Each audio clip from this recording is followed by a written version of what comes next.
Hola, el día de hoy se recuerda un día más del nacimiento del general Alfredo Stroessner, el ex dictador de la República del Paraguay. La fecha feliz para los colorados estronistas, aunque debería ser, perdón, es la fecha infeliz para todos los paraguayos.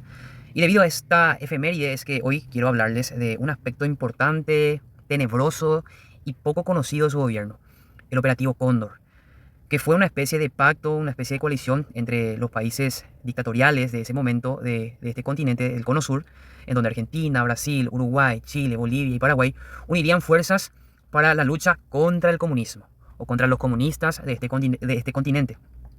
Bueno, vayamos al contexto.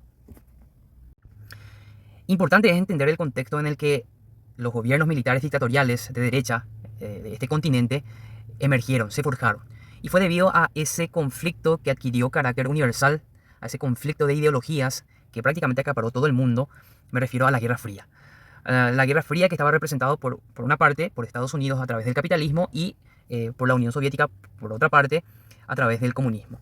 Y fue en esa puja, en esa dinámica que Estados Unidos, con el afán de evitar que el comunismo llegue aquí a este continente de América y se expanda por ende en consecuencia, es que empezaría a financiar estrictamente a los gobiernos militares de derecha.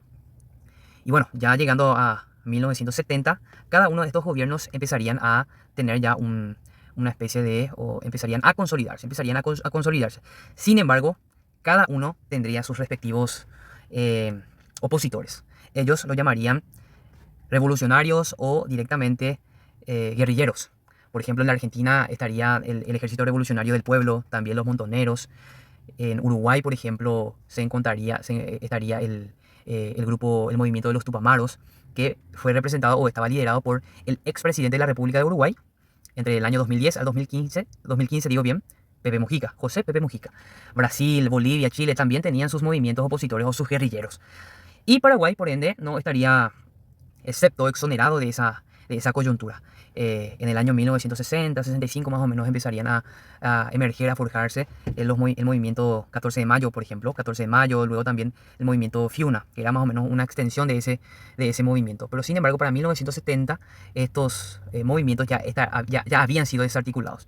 Sin embargo, para esa década empezaría a emerger otro movimiento revolucionario que se denominaría Organización Político-Militar, OPM, que sería un movimiento, una organización compuesto de jóvenes universitarios y del casco urbano que empezarían a también unir lazos con otros jóvenes o con otras personas del interior, como por ejemplo las ligas agrarias. Bueno, estos movimientos revolucionarios, estos guerrilleros tenían el objetivo de derrocar a los respectivos gobiernos dictatoriales, en específico, acá en Paraguay, derrocar al gobierno de Alfredo Stroessner y de alguna u otra forma que se extienda la ideología comunista, según la perspectiva del gobierno oficial, la perspectiva oficialista.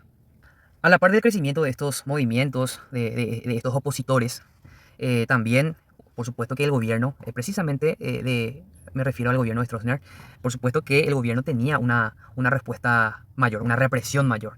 Y esto llevaba a que siempre haya una desarticulación de estos movimientos. ¿Por qué? Porque estos eran minoría en recursos humanos, minoría en términos monetarios y también tenían poca logística. Entonces esto hacía de que los militantes o los líderes de estos movimientos sean capturados, sean torturados, sean asesinados, etc. Y los que no fueron capturados, donde militaban, acá en Paraguay al menos, el Paraguay se volvía un país inseguro para ellos. Entonces tomaban la determinación de autoexiliarse, como por ejemplo lo hizo Agustín Goiburú en este libro escrito por Alfredo Boxia, Goiburú, la Odisea del Insumiso. Él, a pesar de ser colorado, fue perseguido político y él tomaría la decisión de autoexiliarse. Y ese autoexilio normalmente era no controlado por el gobierno y esto lo colocaba o lo ponía en una posición de indefensión, porque a veces las incursiones, las emboscadas o los operativos guerrilleros, como ellos lo llamaban, provenían desde afuera, como varias veces lo hizo Goiburú, por ejemplo, en donde 3 veces casi logró matar a Alfredo Stroessner allí en el trayecto o al costado de la Plaza Uruguaya, como así bien lo explica el historiador Alfredo Boxia Paz en este libro que les mencioné. Entonces, debido a esa situación, como mencioné, cada gobierno tenía una posición de indefensión y había que dar una solución a esa situación, a ese inconveniente. Bueno, ante toda esta coyuntura es que los países complicados tenían que tomar una decisión. Es por eso que en la década del 70, en el año 1975, en Santiago de Chile, serían convocados o se reunirían estos países que les mencioné al inicio, Argentina, Brasil, Uruguay, Chile, Bolivia, Paraguay, para unir fuerzas.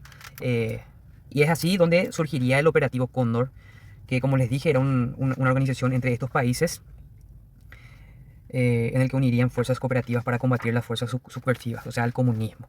Así como tal y cual mencionan, mejor dicho, Alfredo Boxia Paz, Miriam Angélica González y Rosa Palau Aguilar en el libro Es mi informe. Rosa Palau, por ejemplo, es la directora, hasta donde yo sé, seguía siendo directora del Archivo del Terror.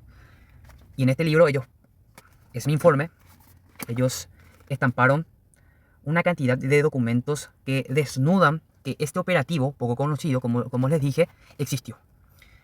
O sea, fue una especie de Interpol en términos criminales, pero con el objetivo de dar una lucha tenaz hacia el combate subversivo, hacia el comunismo, con el objeto de dar un combate tenaz al comunismo, al comunista o a los comunistas. Por ejemplo, un policía o militares de Argentina podían tranquilamente incursionar en el Paraguay sin necesidad de pedir permiso para por ejemplo, poder capturar a un argentino, a un exiliado, autoexiliado, a un perseguido político o para capturar a un comunista argentino o viceversa. De hecho, Goiburu, al autoexiliarse, él fue a Argentina. Y de allí él se tuvo que mudar 3-4 veces aproximadamente. Primero estuvo en Misiones, luego fue a Corrientes, si la memoria no me falla. Después de Corrientes fue a Paraná, perdón. Y creo que la última morada suya fue en Buenos Aires, donde sería capturado, si la memoria no me falla, o en Córdoba.